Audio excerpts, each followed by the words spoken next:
Praise the Lord. ஆண்டவராகிய இயேசு கிறிஸ்துவின் நாமத்தினாலே இன்றைக்கு 47வது நாள் ஜெபத்திலே உங்களை சந்திப்பதிலே மிகவும் மகிழ்ச்சி அடைகிறேன். ஆண்டவருடைய பிள்ளைகளே, கர்த்தர் கிருபையாய் இதுவரையிலும் நடத்தினார். நேற்றைக்கு ரொம்ப அழகாக நம்ம தியானித்தோம். பூட்டப்பட்ட அறைக்குள்ளே ஆண்டவர் உள்ளே நுழைந்து உங்களுக்கு சமாதானம் அப்படின்னு சொன்னார். அப்படின்னா யாருமே நம்முடைய வாழ்க்கையிலே சில காரியத்தில் சமாதானப்படுத்தவே முடியாது. யார் சமாதானப்படுத்தினாலும் நமக்கு ஆறுதல் அடைய முடியாது. ஆனால் கர்த்தர் சொல்லுகிறார், நீங்கள் யார் கொடுத்தாலும் என்ன சூழ்நிலை வந்தாலும் ஆறுதலே அடைய முடியாத அளவிற்கு பெரிய காயங்கள் உங்கள் வாழ்க்கையிலே உண்டாயிருக்கலாம். போங்க, நீங்கள் என்னை ஆறுதல் படுத்தாதீங்க, என்னை சமாதானப்படுத்தாதீங்க, என் மனசை ரொம்ப உடைச்சிட்டிங்க, என்னை ரொம்ப காயப்படுத்திட்டீங்க அப்படின்ற ஒரு சூழ்நிலையில் ஒருவேளை இந்த சத்தத்தை கேட்டுட்ருக்கலாம். ஆனால் நான் நம்புகிறேன், கர்த்தர் நமக்குள்ளேயே வந்து யாரும் சமாதானப்படுத்த முடியாத அந்த இருதயத்துக்குள்ளே வந்து கர்த்தர் ஒரு பெரிய சமாதானத்தை கொடுத்து அந்த பிரச்சனையிலிருந்து நம்மை தூக்கி விடுவேன் என்று கர்த்தர் வாக்கு கொடுக்கிறார். கண்டிப்பாக அது நிறைவேறும். நீங்கள் சமாதானம் மடைவீர்கள், உங்களுக்குள்ள ஒரு சமாதானம் வரும்.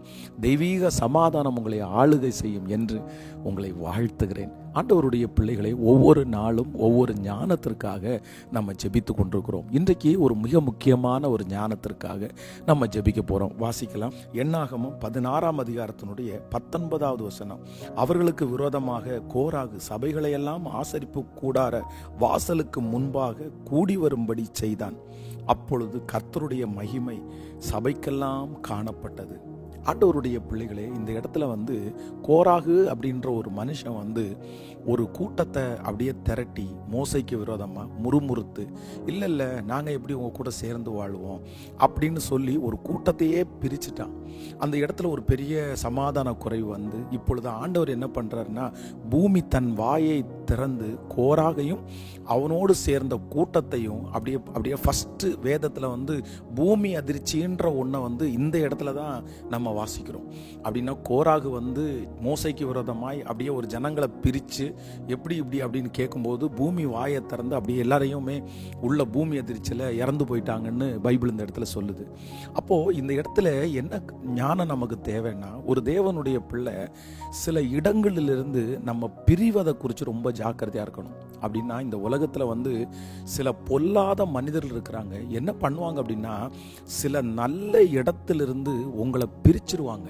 நீங்கள் ரொம்ப ஜாக்கிரதையாக இருக்கணும். இல்லாததையும் பொல்லாததையும் சொல்லி, அப்படி சொல்லி, பொய் சொல்லி, உங்களை குறித்து தப்பாக பேசினாங்கன்னு சொல்லி, இப்படி பல விதத்தில் வந்து உங்களை ஏதோ ஒரு காரியத்தை, அவர்களை குறித்ததான ஒரு எதிர்மறையான ஒரு காரியத்தை யோசிக்க சொல்லி அவங்கள விட்டு அழகாக பிரிச்சிருவாங்க. நீங்கள் அவங்களோட இருந்தால் இன்னும் நல்லா வந்துடுவீங்க, அவங்களோட இருந்தால் உயர்ந்துருவீங்க, அவங்களோட இருந்தால் உங்களுக்கு மதிப்பு இருக்கும் அப்படின்னு சொல்லி ஏதாவது ஒன்று சொல்லி பிரிச்சிருவாங்க. ரொம்ப ஜாக்கிரதையாய் ஆண்டவருடைய பிள்ளைகள் இந்த ஞானத்திற்காக நீங்கள் ஜெபித்துக் கொள்ளுங்கள். ஒரு விசை நான் இருந்த ஒரு திருச்சபையினுடைய பக்கத்தில் ஒரு போதகர், அவர் வந்து ஒரு ரொம்ப வருத்தத்தோடு ஒரு நாள் சொன்னார். அப்படின்னா அந்த பாஸ்டரோடு சேர்ந்து ஒரு பையன் வந்து ரொம்ப அழகாக ஊழியத்தில் இருந்தான். நல்ல கீபோர்டு வாசிப்பான், அவருக்கு ஒத்துழைப்பாக இருப்பான். அவனும் ஒரு வேலைக்கு போகிறான், வேலையை முடிச்சுட்டு வந்து ஊழியத்தோடு சேர்ந்து ரொம்ப அழகாய் அந்த ஊழியம் செஞ்சுட்டு இருந்தான். திடீர்னு ஒருத்தர், அந்த சர்ச்சில் இருக்கிற ஒருத்தர் போய் அந்த தம்பிகிட்ட பேசி, நீ இருக்கிற டேலண்ட்டுக்கு இங்கெல்லாம் இருந்தேன்னா எப்படி, நீ இங்கே இருக்காத, நீ எங்கேயோ இருக்க வேண்டேன், நீ ரொம்ப பெரிய ஆள், உன்னெல்லாம் எவ்வளோ பெரிய சர்ச்சுக்கு எடுப்பாங்க தெரியுமா, நீ அங்கே போகலாம்ல, இங்கே போகலாம்ல அப்படின்னு சொல்லி ஒரு தவறான காரியத்தை, அவன் நல்ல டேலண்ட் பாய் தான், ஒருவேளை அந்த மாதிரி ஒரு ஆப்பர்ச்சுனிட்டி வந்து அவன் இன்னொரு இடத்துல டிரான்ஸ்ஃபர் ஆகி இல்லை இன்னொரு ஊழியத்தில் கிடைக்கும் போது அவன் போகிறத குறித்து தவறல்ல. ஆனால் எப்படியாவது இங்கேருந்து இந்த பலிபீடத்திலேருந்து அவனை எடுத்துடணும், இந்த ஊழியத்திலேருந்து அவனை எடுத்துடணும்னு சொல்லி அவனை பேசி, நீ வந்து ஒன்றும் இல்லாமல் இருக்கிற, நீ வெறும் 100 பேருக்கு வாசிச்சுட்டு இருக்கிற, நீ 10,000 பேருக்கு வாசிக்க வேண்டியவன், அவ்வளோ டேலண்ட் இருக்கு அப்படின்னு சொல்லி சொல்லி சொல்லி அவனை அழகாக பிரிச்சுட்டு போயிட்டாங்க. இப்போ பார்த்தீங்க அப்படின்னா அந்த தம்பி எங்கேயுமே வாசிக்க போகாமல் அந்த கிருபையே இழந்தது மாதிரி, ஊழியத்திலே இல்லாமல் சண்டே கூட ஆலயங்களுக்கு போக முடியாமல் ரொம்ப கஷ்டத்துக்குள்ளே இருக்காருன்னு அந்த பாஸ்டர் வருத்தப்பட்டாங்க. அப்போது ஆண்டவருடைய பிள்ளைகளே, இது வெறும் இதில் மட்டும் இல்லை, நீ ஒரு நல்ல தொழில் செய்கிற செய்கிற இடத்துலையா இருக்கலாம். சில நல்லவர்களை வச்சுருப்பாங்க நம்ம கூட. ஆனால் நம்ம என்ன பண்ணிடக்கூடாதுன்னா, சில மிஸ்டேக்கை சிலர் சொன்ன உடனே ஐயோ இவங்க மோசமானவங்கன்னு பிரிஞ்சிடக்கூடாது. நம்ம ரொம்ப ஜாக்கிரதையாக இருக்கணும். சில நேரத்தில் நல்லவங்களிடத்திலிருந்து சத்துருவே நம்மளை பிரிச்சுட்டு போவான். பாருங்க, இந்த லோத்தை குறித்து வேதம் சொல்லுது, லோத்து என்னைக்கு ஆபிரகாமை விட்டு பிரிஞ்சாரோ அன்னைக்கு தான் லோத்தினுடைய வாழ்க்கையில தோல்வியே ஆரம்பிச்சிருச்சு. ரொம்ப ஜாக்கிரதை. அவன் குடும்பமே ஒன்றும் இல்லாமல் போயிடுச்சு, பிள்ளைங்க ஒன்றும் இல்லாமல் போயிடுச்சு. ஆனால் ஆபிரகாமோட இருந்தால், நெருக்கமாக இருந்தால் கூட தன்னுடைய வேலைக்காரங்களிடத்துல சொல்லி இருக்கலாம், வேணாப்பா இங்கே தான்ப்பா இருக்கணும், இவரால் தான்ப்பா நம்ம முன்னேறணும், நம்ம இந்த இடத்த விட்டு போக வேண்டாம் அப்படின்னு சொல்லியிருக்கலாம். நீங்கள் அடுத்த லெவல் போகிறத குறித்து நான் தப்பு சொல்லலை. ஆண்டவர் உங்களோட இருந்து நீங்கள் அடுத்த ஒரு காரியத்தை, அது ஒரு பெரிய சவால், அடுத்த ஒரு வளர்ச்சிக்கு நேராக போகிறீங்களா, தப்பே இல்லை. நீங்கள் கண்டிப்பாக வளரணும்.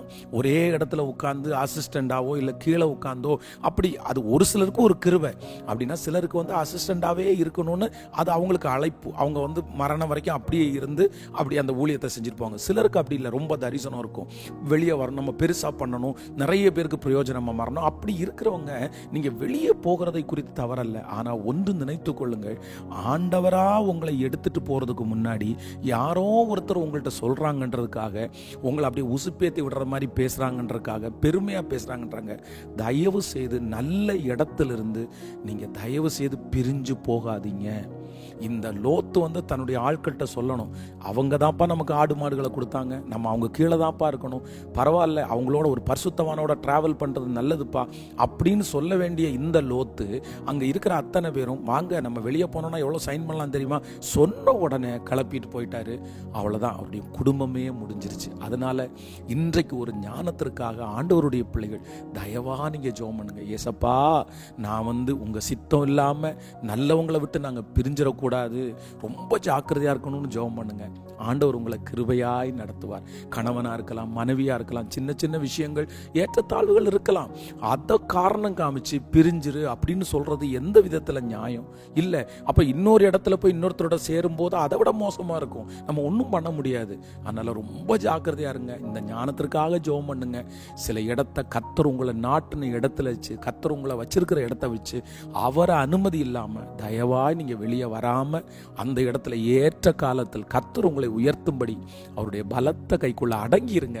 உங்களை வெளியே கொண்டு போகணும்னா ஆண்டவர் அழகான வழிகளை திறந்து சாட்சியா நிறுத்துவார். நான் உங்களுக்காக ஜெபிக்கிறேன். தகப்பனே, இந்த சத்தத்தை கேட்டுக்கொண்டிருக்கிற ஒவ்வொரு பிள்ளைகளுக்காக யாராவது ஒருத்தர் உள்ள புகுந்து தேவையில்லாத வார்த்தைகளை சொல்லி எங்கேருந்து ஒரு நல்ல இடங்களில் எங்களை பிள்ளைகளை பிரிக்கிறதுக்கு பார்க்குறாங்கன்னா அந்த வஞ்சகங்கள் அது ஒன்றும் இல்லாமல் போகட்டும்ப்பா.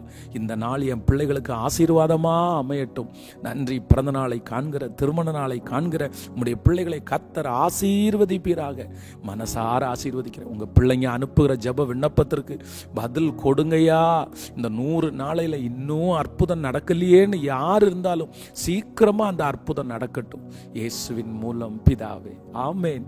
ஆண்டவர் உங்களை ஆசீர்வதிப்பார். 10 மணிக்கு நமக்கு உபவாச ஜெபம், மாலையிலே 6:45 மணிக்கு நமக்கு ரெகுலர் ஜெபம். அதே போல இன்னைக்கு இரவிலிருந்து நமக்கு முழங்கால் யுத்தம், 50வது நாள் நம்ம முழங்காலே நின்று முடிக்க போறோம். தொடர்ந்து கலந்து கொள்ளுங்கள். ஆண்டவர் ஆசீர்வதிப்பார். God bless you. Praise the Lord.